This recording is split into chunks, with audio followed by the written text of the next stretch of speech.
Right, great. Okay, thank you so much, Snigdha and Ayushi, for joining the session today. Uh, Let me introduce Snigdha is Director for University of New South Wales for Recruitment and Partnerships in India.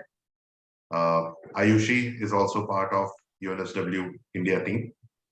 And more importantly, for today's session, she's an alumni of UNSW. So we're going to talk a lot on that as well. Snigdha and Ayushi, the session that we have today, Expert Connect, the idea that we came up with was to have an interaction session with experts from Australian universities and talk about a couple of matters like the borders, which is the hot topic for past some time now, Australia as a destination, and of course, UNSW as an option for students to select. Why Australia as a destination? What are the scope? So some things, some topics that we're going to discuss about, and possibly give some information to students, which may help them in finalizing their decision. So coming to the hot topic first, when and how we think borders may open. There's news coming every day. There are news which is coming from federal government. They have a federal government plan, and then of course every state has their own plans as well. So in terms of UNSW, what can you share?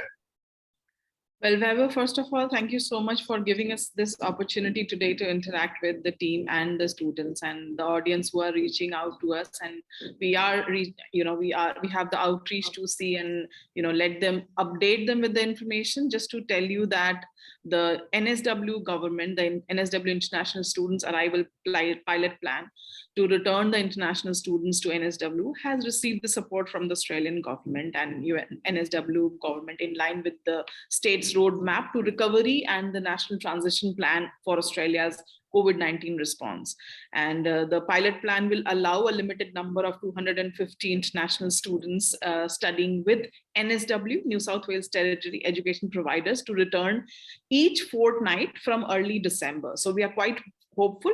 4th December is the first one, and I think 24th of December is the second one, which is going to take off from India. So yeah, we are also very, very hopeful about it, and the things have changed to what it was a month ago. So we're looking forward to the positive turn of the things now after a wait of close to 2 years. Also, of all the news that we've been reading, what I could make out is that, yes, there are some pilot projects which are going to happen and there are guidelines to it. But there are going to be some priorities also given to students who already have their visas and they're studying online. Then, students who are related to healthcare sector, a little priority to them. And then slowly and steadily, new fresh visas. So what I believe, we still don't know how it's going to happen, and things keep on changing every day and new updates come.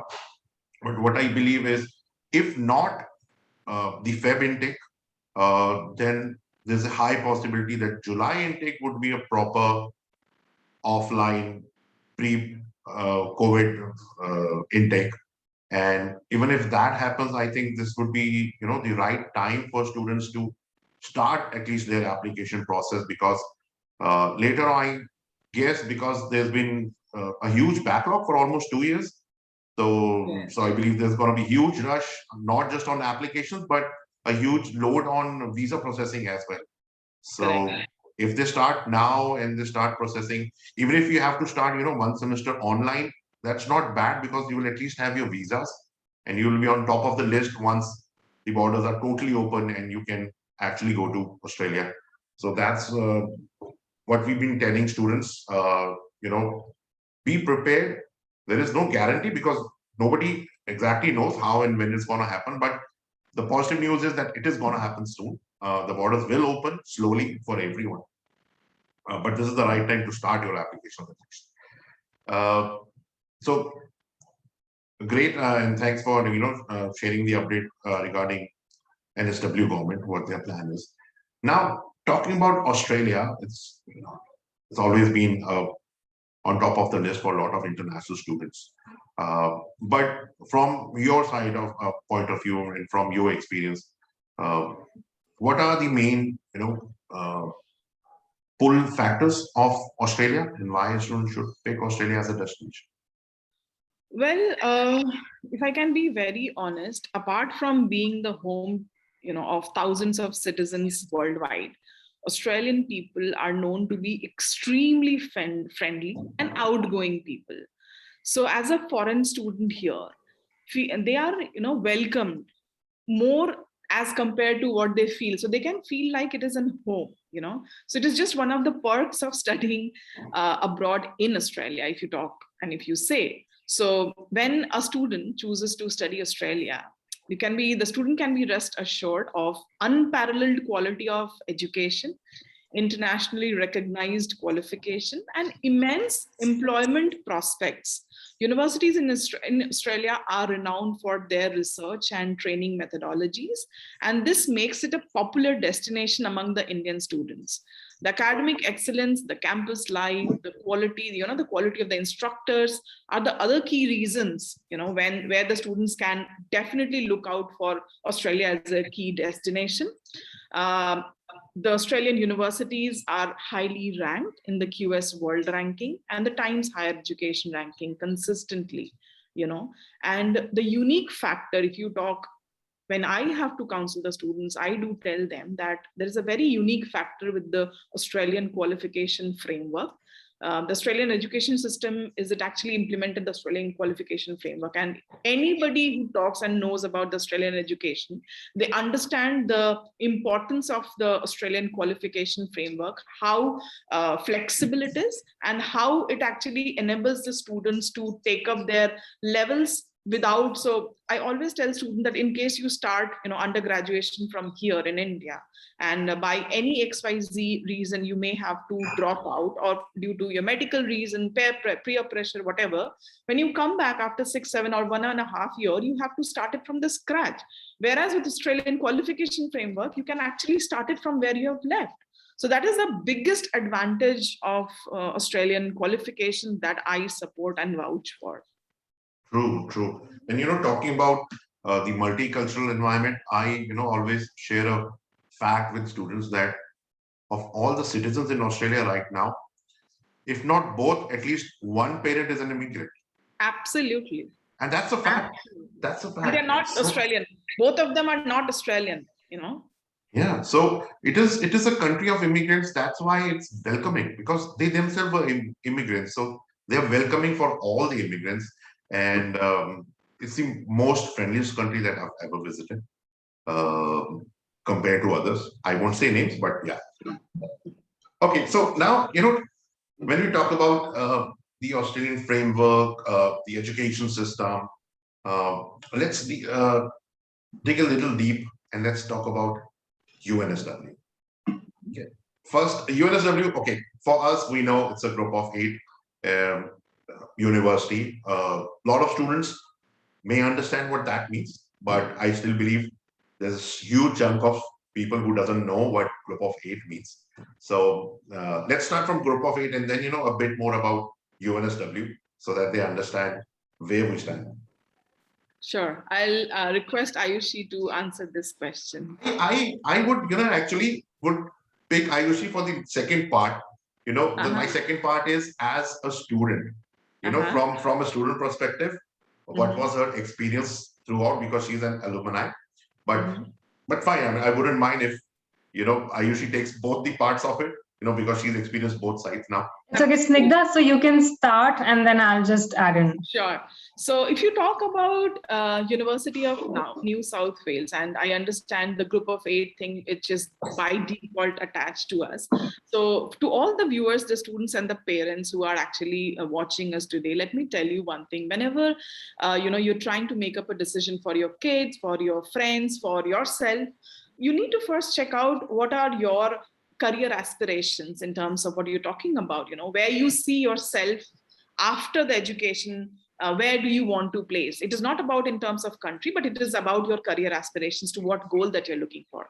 And today's world has given the students so much of liberty in terms of the exposure of digital thing, that the kids are aware of everything, unlike when I started off as a career of mine to what the kids are right now, so they have idea and they have information about everything, and that is thanks to all the gadgets, so they know, and they are more educated in terms of exposed to what the universities they may come up with. So, but I am sure parents who look forward, they pick up study destinations as per as the the word of mouth, the family, friends, and the destination I'm talking about. So, and when they look at US, definitely they look at the Ivy League university. When you talk about the UK, they look at the Russell groups, or if they're talking about the MBA programs, then they go for the EQUIS accredited or MBA accredited programs. Similar to that, Australia. So, when I joined Australian fraternity, in terms of my career shifted from what I used to be, then I also used to think that Australia is a migration potential country, However, as eventually when I got more information, exposure, then I understood that, okay, the quality of universities are definitely by par as it is with the UK, US. In fact, few of the universities are way reputed as you compare to the few of the US universities. So Group of 8 is also a tagline which is equivalent to the Ivy League, the Russell groups, to what Australian education system has given. And there are 8 universities which comes under the Group of 8, and UNSW is the youngest, but with the steepest growth. So we have celebrated 70th birthday this year, UNSW. So University of New South Wales is a very, very modern university with the world-class facility that we provide, and definitely with the point of students' perspective, since Ayushi is an alumni and has tasted the water both the sides, I would just like and appreciate Ayushi to answer, from what it looks as from a student's point of view. At an outset, thanks to all the attendees and the watchers to view us today. So I would like to go back to the point, as in why Australia. So as a student perspective, I can say that I chose Australia is to feel a little safe, because the policy of Australia has not been changed since past 34 years. You study for 2 years and you are getting a work visa for 2 years. Nobody can stop you from that. There are not going to be any changes in the policy. Unlike the other countries, of course, even I can't name them, but the policies keep changing every 2-3 years. So if you can stay back right now, after 3 years, you don't know if you can stay back or not. That has not been changed since past 34 years in Australia. The second point is, of course, it's a very welcoming country. The government supports the students to work while they are studying, and it's very easy to balance out your work life with your study life. It's pretty easy. You're not going to the pedagogy is very different over there. You're not going to the university every day. They want you to expose, they want you to expose outside classroom also. And that's the basic thing that you need to develop your career guidance skills. So those are the 2 points. Now coming to Group of 8. So Group of 8 to all the students is basically the top 8 universities of Australia that has been ranked under top 100 in the world. And UNSW, being one of the founders of Geo8, we are an international ranked university. Now, the few things we are very proud of UNSW are, we are 43rd in the world in the QS ranking. We are 27th in the world for graduate employability. So we have a report since 2017, 98% of the students, they already have a job before they graduate. We can dig a little deeper into this later on. Now, we are also leading in innovation. We have our own Australian startup founders. So, if you have any startup in mind, we have a team sitting out there to help you out. If you are lucky enough, UNSW can also fund you. They will, help you to start your own startup with basically helping you to mix with people of the same background, or someone who's doing very well in that startup who can guide you. And if you check the Australian Stock Exchange, the highest number of CEOs are from our university. We are leaders in education. Also, we offer 21 of the world's top 50 subjects, be it in mineral and mining engineering, or civil and structural engineering, or law, for which we are 14 in the world, or accounts and finance, for which we are 15th in the world. We are the most international university in the world. That means we don't only have connection with Australia itself, but we also have connection with the industries outside Australia, especially with India too. If you go to I can tell you how welcoming it was. So when I entered the university, in front of the main library, there was a big statue of Mahatma Gandhi. This shows the kind of cultural respect they have for us. That's all about it. Great. Just one thing in between. I see some of attendees raising their hands. Probably they want to ask questions. So I'll reiterate. There's a Q&A section. You can please put your questions there. And at the end of the discussion, we'll pick all the questions and we'll try to give you the best answers at the end of the discussion. Anyone who wants to ask anything, please put your questions in the Q&A session. All right, thank you. Those were some amazing numbers, Ayushi, that you shared.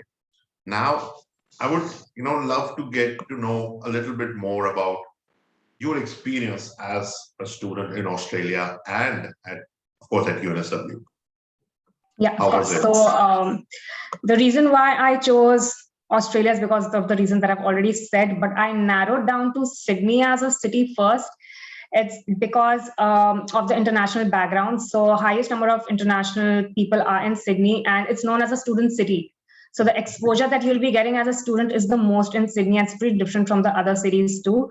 And Sydney is the financial and the economical headquarters of the country, so all the companies' headquarters situated over there. As a student, I felt it was way more comfortable to get an internship or part-time jobs, even outside your university, because they are very much, because of the connection they have with international students. So that's one of the reasons. So me, coming from a business background, I didn't even have a resume when I went to the university. But because of the careers team that we have and the kind of help that we receive from the university, I got my internship in the first month itself. Something to start from the scratch and have it in your resume, And it took me 1.5 years to completely build my skill. And like I said, 98% of the students, they already have a job. I can say proudly I was one of those 98%. I had a job before my final exam.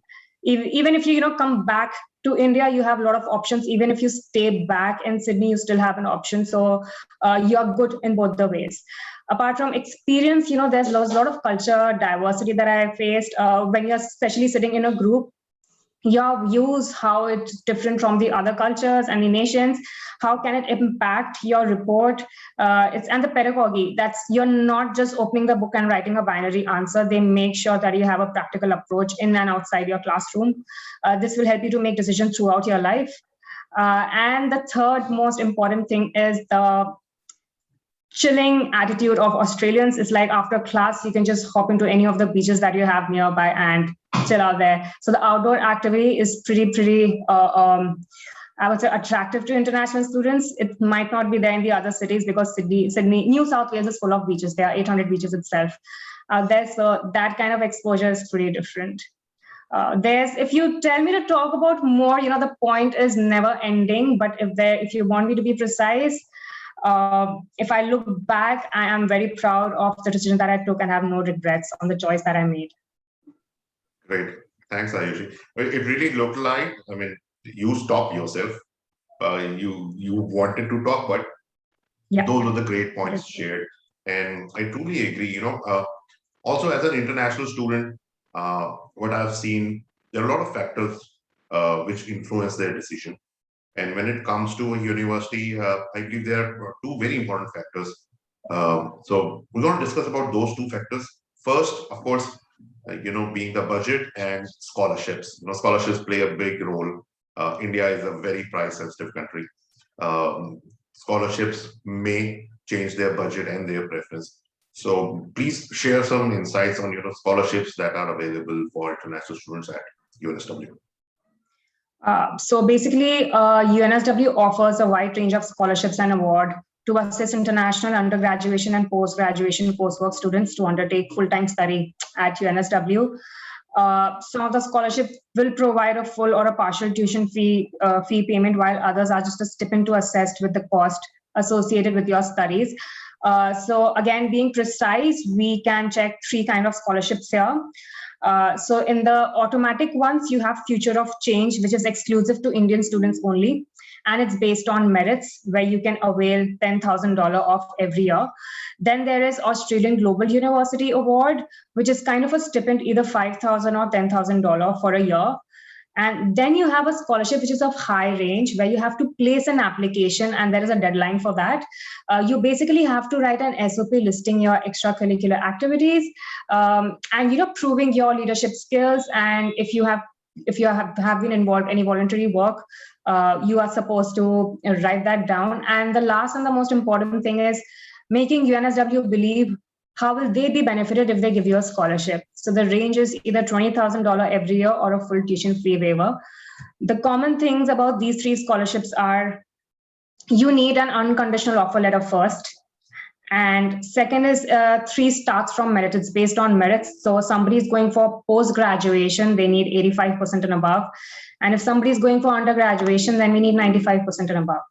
So you can avail these informations on the website. And it's pretty clear. So we have 3 semesters, Feb, June, and September. So the portal is open for the February intake. And once the intake commences, then they will open for the June intake. Great. Thanks for sharing that, Ayushi. Now coming to the second factor, which I believe is a very important factor, but I've also experienced a lot of our students from India do not take most benefit of it, is the student support services that are available in Australian universities for international students. I've always heard there's so many services. I know there are so many support services, but for some reason, especially students from this subcontinent, they're either hesitant or either not aware of those services. So if you can share, some kind of support services that are available at UNSW, which they can avail of. Yeah, sure. So I will just start by saying, there's housing assistance, there are safety on campus, you have cultural mentor, you have on-arrival support. If you're only one coming from the city, you don't know anyone, you land, you don't know how to go, so you can book an on-arrival support beforehand. So somebody from the university will come and pick you up. You have careers and employability services. You land, you're not aware in Australia, like how to apply for a job, what are the kind of interviews they are going to ask you, you have to be prepared for, or what are the kind of jobs you're eligible for. So these team, they help you since the first day, they will guide you accordingly. You can book a one-on-one session. I didn't even have a resume, so I booked a one-on-one session. They checked my profile, they said, okay, these are the kind of jobs I'm eligible for, and these are the kind of jobs I'm not yet eligible for, so I can work through that route. Then you have more than 350 clubs and societies. Now, let's say you are studying business, but you can be a part of IT society, you can be a part of architecture society. There is no limitation of minimum or maximum. You can form your own society. I was a part of Game of Thrones society. There is health and well-being on campus. We have our own hospital, our own chamber out there. You have academic learning support. If you need some special assistance towards your studies, a little more of the help, then we have an assistance for that. And the most important thing is International Student Experience Unit. You need help, but you don't know where to go, so that's where you go. Apart from that, we also have 39 restaurants and cafes on campus. Then you have, banks and retail services options. We have our own bank branch in our university. Then you have the Nucleus Hub. Anything you related with the student, you want to change a course, you need some more guidance on the course, but you don't know where to go, you go to Nucleus Hub. There's wireless internet everywhere. There are libraries, there are gyms, there are supermarkets. So you can avail everything. There's nothing to be shy of. But yes, if you don't know where to go, then International Student Experience Unit is where you go. Great. So as Ayushi said, and as I've personally experienced when I was there at the campus, there are n number of support services available at the campus. And I believe most of them are even free. There are no charges attached to it. So all you have to do is approach them. That is all what's needed from the international students. Okay, now before we jump to some questions, as an international student, what suggestions would both of you give? What research and what factors that they should consider when they are thinking of shortlisting a university? Yeah, so I can answer. I'll just say one liner. Then I think since I wanted to say something, you can say. No, fine. You go ahead. I'll take it. So as a student, I actually got very confused first between the countries. So I told you why I opted for Australia. The the policy is safe. Without thinking twice, that you can stay back. So that option is clear. And secondly, the international experience that you'll be gaining in the country, it's pretty splendid. And third, I know the confusion is okay. I applied in Australia. I got into all group of 8 universities. Now the point is, where should I go? So you can narrow it city wise. I narrowed down to Sydney because of the reasons it's international friendly. And then as an international student, because I'm from a business background, I needed some more exposure since the first semester. Since the first semester. So I thought it would be relatively easy for me to find a part-time job and an internship, and that did happen. So no regrets on that. Third is return on investment. You need to check the connection your university has with the industry, the kind of guidance that they will be giving you. Most of the universities, they focus on the placement in the last semester. In my university, UNSW, I saw there's a careers and employability team, so I don't have to wait for myself to go in the last semester. I can avail those kind of services in the first day. Apart from that, so when I was going to business school, I also wanted to focus what are the outside things that I can do in business school. There is a team, and each and every school at UNSW, they have their own team. Like business school, they have career accelerator. So they focus only with international students starting business, and they help you to give guidance in your particular domain area. So careers and employability is for all the students. Like even if I'm doing business, I can be a part of IT society and find an internship over there. I can head around there. Your business school will help you to focus on your domain area. So the internship that I got in the first semester was actually, so the career sent me to the business accelerator team, and I got an online internship with a company that was based in Singapore. So these are the kind of things that you can avail. So you're supposed to keep these things in mind. It's not about where everybody is going. You're supposed to go there too. What you want to do and the answers that you'll be getting to the questions that you have. If you have that, then you should just go for it. I agree. Well, to add on to all the points actually Ayushi have mentioned here, and with my experience, when I come across to any student, I do first of all ask them to do a proper research in terms of what your aspiration towards careers and your family is. It is not that wherever you see there is a rat race, you have to, indulge yourself in that. What do you think of, because Weber, honestly, with your experience also, you understand that the better quality of life is what at the end which matters for everybody. And where if you ask me, definitely India also has those opportunity of getting better quality of life, but unless and until you have secured a position in the societal term, that is not possible. So the major part is to improve your skill set in such a way that you can be globally accepted. So for me, if you talk about the global acceptance of an award is something which is more important. No matter what destination you choose, no matter what university you pick up, you need to understand the recognition of that degree of yours is going to be helpful and well absorbed in the world, across. Because gone the days are when you went or you thought of, taking up a migration or ending up the country by, making up, doing driving or petrol pump. No, that period is over. Kids are very smart. They understand what their needs are, what they're looking forward to. So precisely, yes, the return of investment is something that I would definitely vote for. And you need to check out the university's career support system. So like with UNSW, we have 450 plus career professional development programs. So how it happens whenever a student comes into the university, the moment they enroll in, we ask them to meet the career department. So when they go and meet the career department actually have a dedicated team where they map the gap according to the industry needs, and then they help them with the professional development programs to build up their or evolve them according to the market need.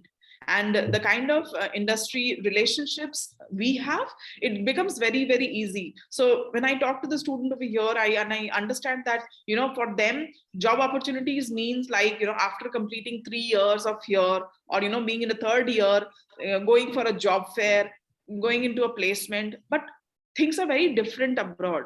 The moment you come in the university, actually there are a lot of project works that you get yourself involved. There are a lot of part-time job opportunities, plus your, the work rights or the internship opportunities may be paid, may not be. That actually develops your skill set. One thing I would just like to share in here, since I've got this opportunity to reach out to the kids today, that any part-time job that you get in, if you talk about Australia, do not feel that, okay, I'm an engineer, I should not be doing the mopping, cleaning, or being in the departmental or supermarket. No, it is not like that. This actually, when you put it in the resume, wherever you go for your job employment, they actually see how open you are coming out from the comfort zone. So every internship or every work that you do abroad actually matters a lot. So that shows your openness, you're coming out from the comfort zone, taking up adventure, taking up risk, and moving forward. So this is one thing which I definitely say and tell all the kids of, that even if the part-time jobs is with the pubs, with the departmental stores, do not think that I will only take up university campus jobs or teaching stipend. No, it's not like that. That gives you an immense exposure to the real world. True. And just to add to that, first, guilty that I'm not a big cricket follower. So being an Indian, saying that is like a punishment. So I'm guilty of that. But I was just reading a column, 2 days back. One of the Australian batsmen, I think he was one of the reasons of winning their final match, I guess. I don't remember the name. So there was a column that he was, a couple of years back, he was dropped from the team. Mm-hmm. And he was working as a plumber. Yeah. He was working as a plumber. Imagine. I mean, can you ever think of Virat Kohli not in the team and working as a plumber? So don't be ashamed. Absolutely. These are respected jobs. Any job in Australia is a respected job. And of course, while coming back to the main point of how to make your decision, I always say, this is a very important decision of your life. Yes. Which would probably change the rest of your life. So take it as a business plan. Don't think of 1, 2, 3 years. Make a 5-year plan. Correct. Your education plus post-study work. Make a 5-year plan. Then you should be clear of what you want to achieve, where you want to go, what your aspirations are. Who can provide you best to your research? Don't depend on people. Yeah. It's a technological time. Everything is easily available. Do your research, university to university. You'll be surprised to see there would be one university who's, overall very high rank, but not best suitable for you. There would be a different university who's not in that, probably in that field is not highly ranked, but is more suitable for you. Talking about the benefit of Australia, when we say, group of 8 are in league with Ivy League universities. But the best part about Australian universities is your admission is totally dependent on your academic performance. Yeah. But when we talk about Ivy League, you have to have lots more just than academics, and that too general, doesn't guarantee an admission there. So that's a big advantage of, picking a good university in Australia. All right, thank you, for sharing all those insights. And I would like to thank, the patience that our attendees have. They had some questions and they've been waiting. So let's, first jump to questions. Maitri first asked a question: what is the eligibility criteria for a post-grad course? So I can say for most of the courses, like it starts with 65%, and few courses it may reach out to 70%. But when I say 65%, it means 65% in our calculator. Just a hypothetical example, a student coming from Delhi University might have scored 59. But if you check it in our calculator, it might show as 66 or 67%. So the student is actually eligible. So don't demean yourself, just check your score in our calculator. You can just write UNSW PG calculator in Google. If not, then you can just email me. I will calculate it for you. So that's the requirement. And then we always need one English test beside it. Let's say for engineering in IELTS, we need overall 6.5, not less than 6. For the rest, we might need overall 7, not less than 6 in any of the band. For the students who have scored, let's say, between 60 to 64% in our calculator, they are not able to meet our requirement. The second option is a work experience in the similar background, and based on on a case-to-case basis, UNSW might ask for your GMAT or a GRE score. So for that, I might not be able to give you a binary answer because it's a case-to-case basis, admission check that they do. But generally, it starts from 65% and for few 70%. Perfect. So next question is also for you, Ayushi, and I believe you already answered the major part of it. That as an international student, what were your initial experiences in Australia? What advice you will give to me for any international student before coming to Australia? What care or challenges? I guess one thing which we missed, and of course, I mean, with all the support, there would be some challenges that you would have faced. So if you can share that experience as well. Okay, so I'll just go chronologically. Okay, the question wise. So as an international student, what were your initial experiences in Australia? So I will say both inside and outside classroom. Outside classroom, I got a culture shock because I thought I'm an Indian. I walked in and I see everybody doing yoga. Not one, but there are 4-5 classes, say Ashtanga, Hatha. They know more about you.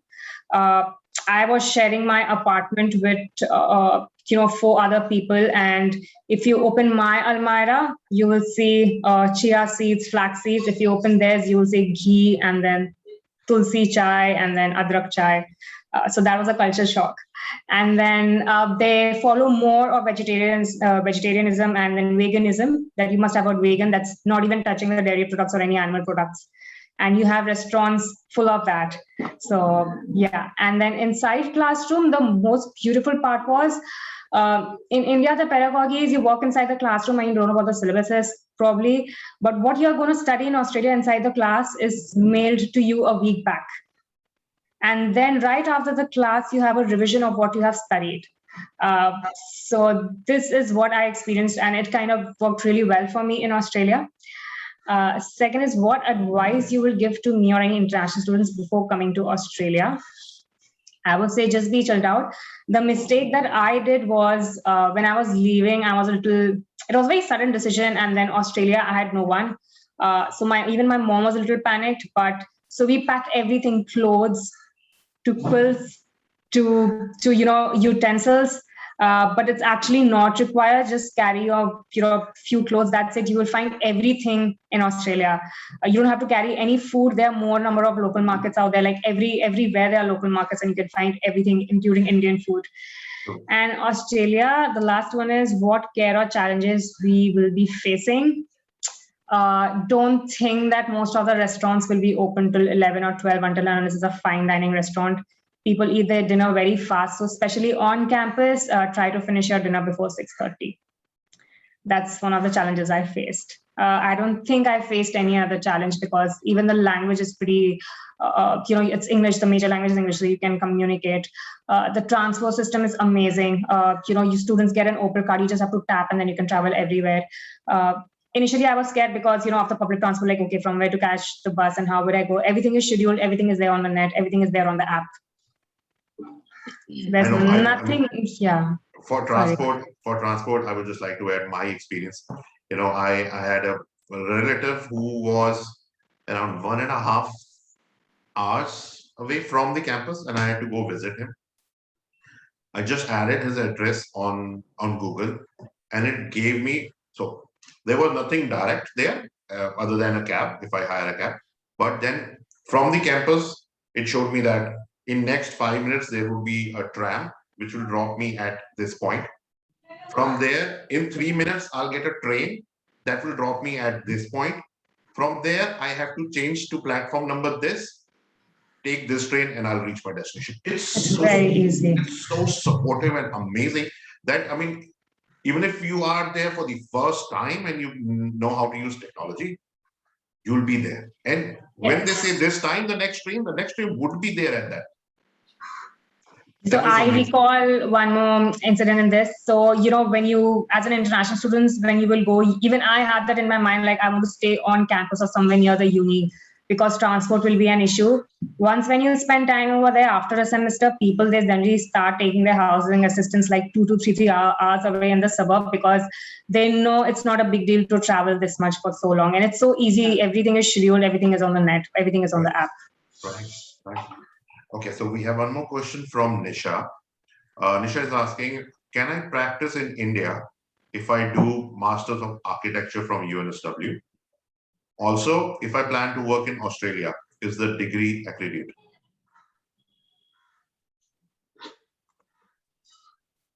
Yes, of course. I mean, our architecture program is highly reputed. We are, for our research in architecture, we are top university in Australia. So we can definitely share and email you more details about our architecture department. So if I just tell you that, if you're from India, you may have heard of the smart cities here. So the concept of smart cities was given by UNSW to the government of India. So let me tell you this, which I think answers a lot of things that you think of. Our architecture department is hugely ranked. We have all the kind of chairs that the Anita Lawrence chair. So our Professor Santa Morris is known for the cooling technology. Government of India has reached out to Professor Santa Morris for the cooling technology to be used in Rajasthan, and that is happening. So I would request you to send an email to Ayushi, and she will give you more details on that. So let me tell you one more thing. If you are interested to apply for a Masters of Architecture, since it is highly reputed and ranked, the portfolio is required and it needs to be prepared in a certain manner. So we have given the instructions to prepare the portfolio. So you please follow that, and it could be a possibility that you may have achieved a higher percentage and your IELTS score is also higher, but the portfolio would be a very, very strong input towards making the applications being a successful or not. So prepare your portfolio accordingly. And Ayushi can send you all the details of our architecture program. Yeah, so I will definitely send, but then when you asked about accreditation, I might say the Masters of Architecture is actually built on the UNSW Architecture Studies degree, and it has a full 5-year accreditation from the Architects Accreditation Council of Australia, that's known as AACA. And then we are also registered with the NSW Architecture Registration Board when you once fully successfully complete your studies. And then you're eligible to apply for the architecture practice examination. If you want to be registered, in order to become a registered architect in Australia. And as my colleague said, we have a very close tie-ups with the industries in India also. You can just Google Griha Summit and you will see the activities that we have been doing in India with the Indian companies and with the government, Maharashtrian government. And we are 23rd in the world for architecture program. But you have to be careful with the portfolio. Do follow the portfolio guidelines. Portfolio guidelines is worldwide known, and before the restrictions, before the COVID, every year we used to host a portfolio workshop in different cities in India, and we successfully got a lot of recognition for that. So I have posted my email ID on the chat box. Do email me if you want more information. Great. Thank you, Ayushi. And I guess Nisha also, explained a little more. I do have a portfolio and I've already received a scholarship from another group of 8 university, but I'm inclined towards studying at UNSW. That is great. And as Ayushi has already shared, you can also visit Expert's office. If you're based out in Ahmedabad, you can come to our office and we'll help you in all your questions and queries. Moving on to Ravi. Ravi is saying, I've completed my B.Ed and have 5 years of experience, I am assuming, in teaching. I'm unsure whether should I do Masters of Teaching or Masters of Education. But I can answer that, but I guess you'll prefer coming it from you guys. Okay. Well, I should take it up. I'll try to collect some facts and figures to help. Okay, so we have Masters of Education. I would say it's pretty well-known, recognized course from our university, but it's for 1 year and we have 3 intakes in that. That is Feb, June, and September. Apart from that, we have teaching assistants. We don't have Masters of Teaching as of yet in our university. We have actually, but then that's again 1.5 years. It's just the February intake. So we have Masters of Teaching Secondary. We have more than 14 specializations under. We need 65% and above. So over the email, I can share you the syllabus, basically what you're going to study for 1.5 years and 1 year in Masters of Teaching and Masters of Education. So you can compare both what lies with your interest. And in case you need more guidance, we can connect you with the faculty directly. Yeah, so the course duration is shorter for you to get a post-study work, right? Is that what I wanted to say? So either it could be a 1.5 year or 1 year. So you have to study and then you have to come back. Okay, if I wanted to add something on that, and I'm not pretty sure because I haven't checked these courses of UNSW, but generally in Australia, what I've seen is Masters of Education and Masters of Teaching both are different courses depending on what you want to pursue.